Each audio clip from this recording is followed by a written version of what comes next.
Ma testisin 10 erinevaid reisihäkke ja siin on need, mis päriselt ka toimivad. Istumine ja kuiv õhk kuivatavad sinu keha. Seega kõige olulisem asi, mida lennureisi vältel jälgida, on see, et sa jooksid piisavalt puhast vett. Rusikareegel on juua pool liitrit vett iga lennutunni kohta. Kui vähegi võimalik, siis väldi lennujaamades ja lennukis pakutavat toitu ja snäkke. Nende toiteväärtus on paraku nullilähedane ja need pigem ärritavad sinu keha ja soolestikku. Juhul kui lennureis on pikk, siis võta tervislikku toitu ja snäkke ise kodust kaasa. Lennureisi ajal tuleks kindlasti vältida niigi ülestimuleeritud närvisüsteemile lisakoormuse asetamist ehk vältida alkoholi, kofeiini ja nikotiini.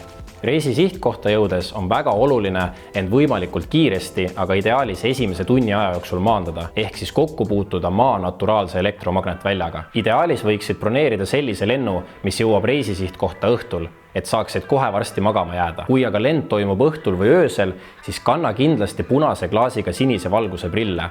Nii annad oma kehale märku, et käes on öö ja saad rämpsvalgust täis lennukis päriselt ka magada. Ja kindlasti ära unusta reisikotti pakkida ka vajalikke toidulisandeid. Magneesium lõdvestumiseks, kuldjume päevitamise tarbeks, seedeensüümid ja probiootikumid kõhutervise jaoks ja hea une kompleks magamise jaoks.